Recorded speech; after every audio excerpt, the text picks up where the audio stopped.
Meet the Oculus Quest 2. I've been playing with it since launch day, and it's simply a masterpiece in so many ways. Yes! That was great.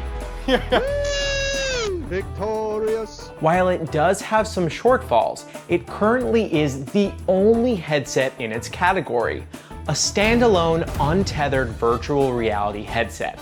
And of course, it's got the ability to link to a PC for better graphics and a larger game catalog. Hey, I'm Justin Tech. Welcome to my channel if you're new. I'm a huge VR gamer, tech enthusiast, and I make videos on tech that I think is so awesome, innovative, and I think you need to know about, and that's why I'm making this video, because I think the Oculus Quest 2 is an incredible innovation.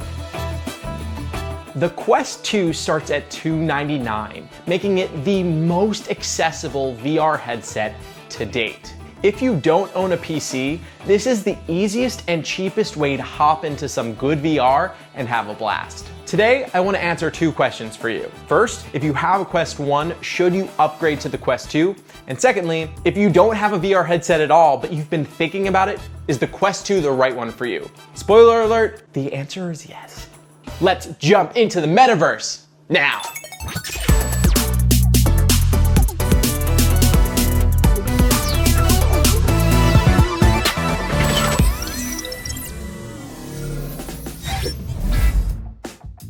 The Quest 2 sports a sleek white design.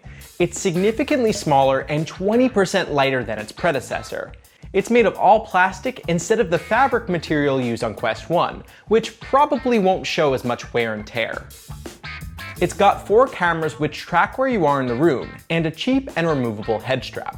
This is one of the areas where Facebook cut corners to get that price down, but I don't think this is necessarily a bad thing, because if you want to upgrade the strap, you can get the Elite strap or Elite strap with battery sold by Facebook, and I'm sure a bunch of third parties are going to begin selling their own that are probably pretty cheap. Personally, I love the Elite strap. I'm very happy with it. I didn't get the battery strap because the Quest's 2-hour battery life is a good way to control myself.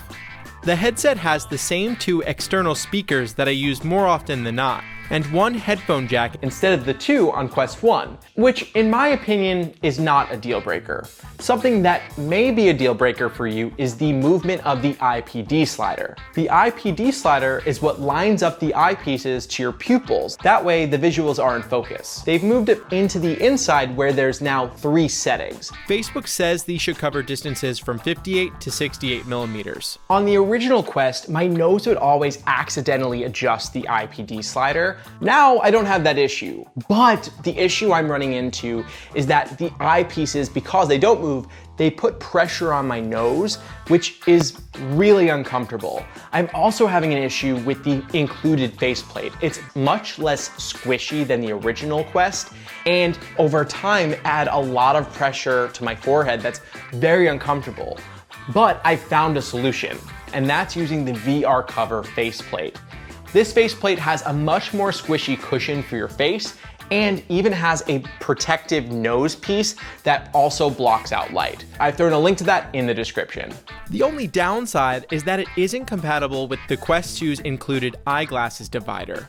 The Quest 2 comes with a standard USB-C charger that's pretty short. You're not going to be able to stand up and be connected and play VR. You can upgrade this. Facebook sells a link cable for $79, but there's also a bunch of other ones on Amazon that are much cheaper, so I'll throw a link to one of those in the description as well. The Quest 2 is a huge leap ahead of its predecessor. It's got 50% more pixels, the ability to run at 90 Hz up from 72, and a much faster processor, the Qualcomm XR2, which has 2 times faster CPU and GPU and 11 times faster AI. This is huge. It means the Quest 2 will be able to perform way more intense tasks and graphic-intensive games moving forward. As soon as you put this headset on, you'll instantly see a huge upgrade to the resolution on the screen. This greatly reduces the screen door effect, which is basically pixelated edges. The screen is now LCD instead of OLED, so blacks aren't as black, but after using it for a while, I really don't care. Because of the more powerful processor, developers have already begun to release up-res games that have better shadows, lighting, and graphics. This is totally awesome and welcomed, but I am so excited to see games that are developed specifically to harness the processor on the Quest 2. The new controllers have a brand new ergonomic design, which feel much more natural in your hand. They are significantly bigger than the original controllers, and now have a space for your thumb to rest. They are a bit slippery though. The original controllers had a rubbery grip. These don't. I personally like to use the AMVR grips, which I found incredibly helpful for holding on and letting go. I've also linked these below. The most impressive upgrade here is battery life. These controllers get 4 times as much battery life than the Quest 1. I literally use these controllers for a month for about an hour, hour and a half every day, and I was at like 40%. Oh, and for Quest 1 users, they fixed the battery compartment sliding out all the time. That doesn't happen here. When it comes to content, there is a huge library of games to play from, a ton of solo games, and also what I think is the most incredible part of it are multiplayer games. There's Population 1, which is an amazing battle royale first-person shooter, which I did a video on, you should check that out. There's Echo Arena, which is free, and it's ultimate frisbee on steroids because it's in zero gravity. It's basically Ender's Game, the game. And it was announced that Ubisoft is developing Assassin's Creed and Splinter Cell games, both designed specifically for the Quest 2. We have made it. VR is mainstream. Now for a bit of a buzzkill. It is important to let you know that the Quest 2 is the first and only headset that requires you to use a Facebook account. In fact, there's some controversy because people are like, well, Facebook can, deactivate your account whenever they want and take away all your games. Yeah, that's true, but so can iTunes, so can Sony PlayStation, and so can all these other accounts that you've signed these terms of agreement that you really don't know what they say. They don't need to change their terms because there's no alternative. And I really hope that we do have alternatives in the future. I think competition would be so incredible in this space. Of course, there is competition in the PC VR, but when it comes to untethered headsets, no, there isn't. So I really hope there is, and I can't wait to do videos on it and try it out. right up here where I'm climbing. He's jumping down. This headset is an incredible piece of tech. And the fact that it's only starting at $299 means that so many people are gonna get it. And in fact, they already have. Oculus Quest 2 headsets outpaced the Quest 1's pre-orders by 5 times. And they're already selling out, so you better get your hands on one quick. And I think that this headset is really going to put a dent into all the other hardware out there right now. Besides the Nintendo Switch, the Quest 2 is one of the most mobile gaming systems. I mean, I put it in my carrying case and I take it everywhere with me. I like to think of the Quest 2 similarly as we look at Teslas.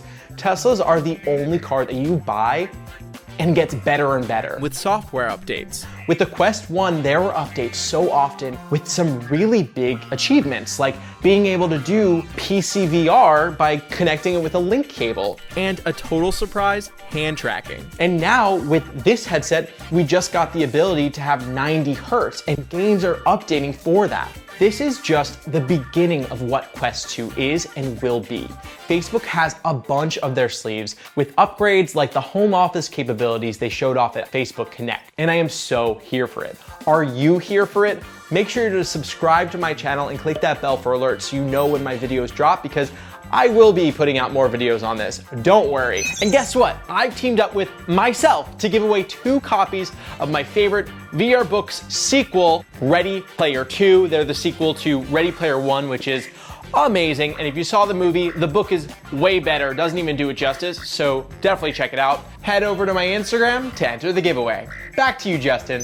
And for now, why don't you check out some of my other VR videos, like this one, and that one. And if you enjoyed this video, you should totally give it a like, that way other people can find it. I'm Justin, and I'll tech you later. Head over to my Instagram to find out how to get a bad boy like this. Or like this. Just kidding, I'm not for sale. Or am I?